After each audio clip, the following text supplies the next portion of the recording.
Hi, Debbie LaChusa, the business stylist, and today's question is a very common question. I get this from private clients all the time. I get it in my courses.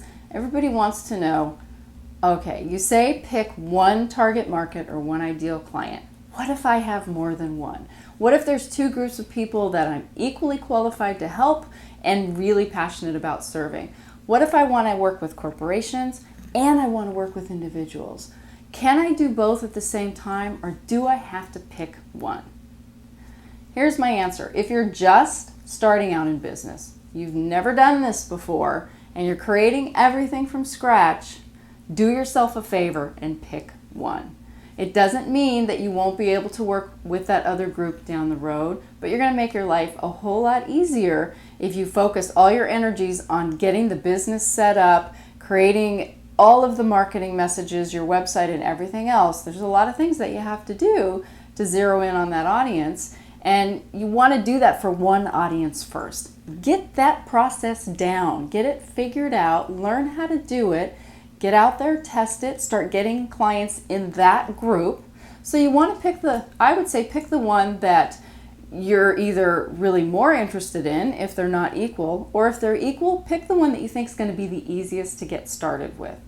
So I can tell you that for many years I worked with both corporations and individuals, okay? But I didn't start that way.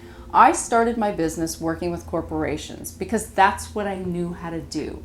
And I knew there was a market for it locally in my city because there were people that didn't have the budget to go to the agencies that I worked with previously, but still needed the same type of service. So I knew how to do that business because it's what I did in my job. I knew the types of clients I could help. I knew how I could reach them. So that's the first business that I created when I launched back in 1998. Once I got that up and running and I pretty much knew how to do it, I figured out how to market myself as an independent consultant and all the things that were brand new. I had never run a business before, so I had to learn how to do that. And once I got that all under my belt, then I said, okay, I want to go out and now I want to target individuals, people like me who are starting their own business and need help with marketing. And I want to do it on the web because I can do it virtually. And so I started building that second business, that second aspect to my business, kind of on the side while I already had the revenue from the first business really paying my bills and carrying me. And I didn't have to invest so much time and energy in marketing those initial consulting services because I had the clients in place. So I could afford to divert attention and budget and time and energy to going after a new market. If you try to do both at the same time, here's the challenge.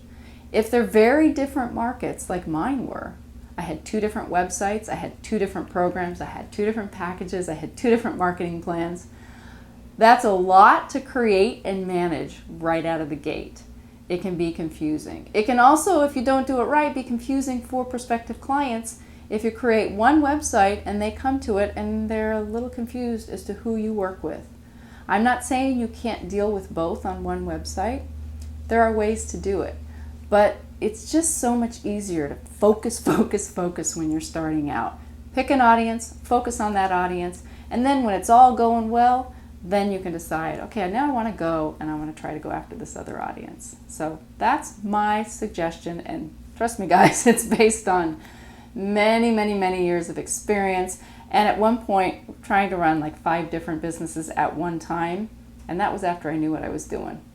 Tearing my hair out, not hard. Too many things to try to do, not enough focus and energy on any one of them, and they all suffered, and that's what you want to avoid. So if you have a question that you would like me to answer, please send it to debbie@thebizstylist.com, and maybe yours will be the next question that I answer.